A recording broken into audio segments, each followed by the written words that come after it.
ফিরোজ মিনার। ফিরোজ মিনার সম্পর্কে আজকে আলোচনা করব, তোমাদের সঙ্গে শেয়ার করব। ফিরোজ মিনার মালদায় অবস্থিত। মালদার ইংলিশ বাজার থেকে 15 কিলোমিটার দূরে অবস্থিত গড়ে ফিরোজ মিনারটি। ফিরোজ মিনারটির বিষয়ে আলোচনা করার আগে তার ইতিহাসটা সম্পর্কে আমরা জানব। দেখো, ফিরোজ মিনারে যাওয়ার আগেই একটা লেক পড়ে। এই লেক ধরে আমরা যেতে থাকলাম লেকের পাশ দিয়ে। খুব সুন্দর প্রাকৃতিক একটা দৃশ্য, ভালোই লাগে এখানে গেলে। তো আমরা এগিয়ে চলেছি।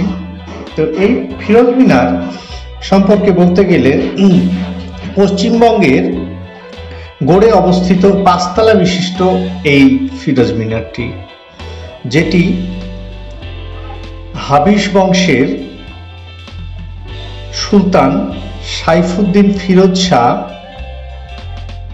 1485 সাল থেকে 1489 সাল এর মধ্যে নির্মাণ করেছিলেন।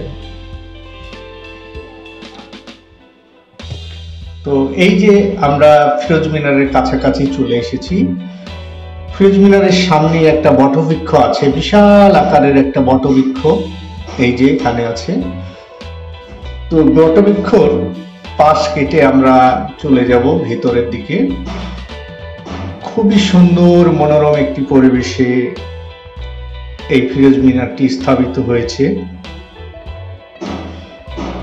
এটি তুগলকি স্থাপত্য শৈলীতে নির্মাণ হয়েছিল, যদিও প্রথম 3টি তলা বহুভুজ বিশিষ্ট, চূড়ান্ত 2টি তলা বৃত্তাকারে তৈরি হয়েছে। মানে এটা 5 তলা বিশিষ্ট। এই পাশে একটা লেক আছে, লেকের পাশে একটা সুন্দর বসার ঘাট রয়েছে শান বাঁধানো। এই যে বোর্ড দেখতে পাচ্ছ, ফিরোজ মিনার। এখানে কিছু নির্দেশনাবলী দেওয়া আছে সাইনবোর্ডে। এখানে এই নির্দেশনাবলীগুলো পড়তে হয়, কিভাবে এখানে তোমরা ভ্রমণ করবে তার নির্দেশাবলী দেওয়া আছে। তো যাই হোক, আমরা এই মেন গেট দিয়ে আমরা ভেতরের দিকে প্রবেশ করছি। এই প্রবেশ পথ, এটা প্রবেশ পথের পর এই যে দেখতে পাচ্ছ এই মিনারটি, খুব সৌন্দর্য ভরা এই মিনারটি। 26 মিটার উচ্চতা এই মিটারটি। মিনার, ফিরোজ মিনার দাখিল দরজা থেকে 1 কিলোমিটার দূরে গড় শহরে অবস্থিত। তো যাই হোক, ইতিহাস এটার যা বলে, মিনারটি হাবিশ রাজবংশের সুলতান সাইফুদ্দিন ফিরোজ শাহ নির্মাণ করেছিলেন। মিনারটি নির্মাণ কাজ 1485 থেকে শুরু করে 1489 সাল পর্যন্ত সময় লাগে। কথিত রয়েছে মিনারটির পীর আশা মন্দির এবং তিরাগ দানি নামে পরিচিত। মিনারটি ফিরোজ শাহের যুদ্ধক্ষেত্র বিজয়ের কথা স্মরণ করার কথা অনুসারে মিনারটি উচ্চতা সম্পর্কে সন্তুষ্ট না হয় ফিরোজ শাহ শীর্ষস্থল থেকে প্রধান স্থাপত্যকে ফেলে দিয়েছিলেন, কেননা তিনি চেয়েছিলেন মিনারটি দীর্ঘতম হোক। তার মানে বিষয়টা এরকম যে ফিরোজ শাহ যুদ্ধ বিজয় করেছিলেন। এখানে যুদ্ধ বিজয়ের স্মৃতিতে এই মিনারটি, যে কারিগর ছিলেন ওনাকে বলা হয়েছিল এই মিনারটি তৈরি করতে, কিন্তু উনি যেরকম চেয়েছিল যে এই মিনারটি যতটা উচ্চতা, কিন্তু ততটা উচ্চতা হয়েছিল না, তার মনের মতো মনোপুত না হওয়ার কারণে। এটা একটা ট্র্যাজেডি বলতে পারো।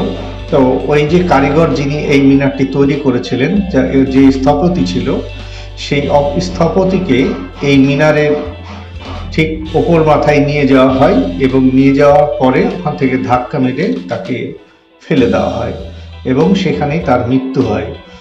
তো হৃদয় বিদারক এই ঘটনার সাক্ষী হয়ে আছে এই মিনার।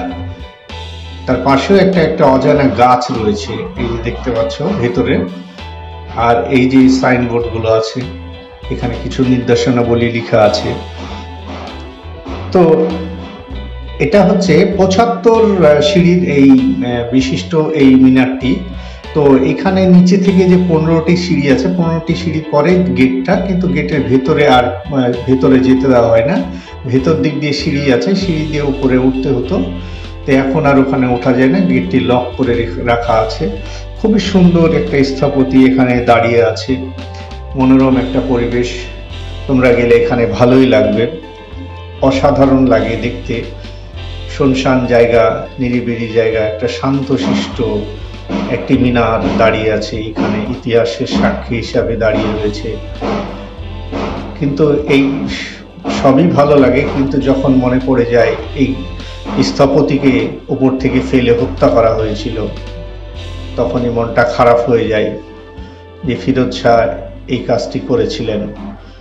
তো দেখো চারিদিকে কত সুন্দর কারুকার্যে ভরা এই জায়গাটি, সুন্দর এই গেট।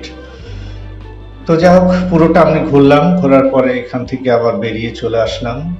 এই যে বেরিয়ে আবার চলে যাচ্ছি আমরা, এই আমাদের মিনারটি দেখা শেষ হলো।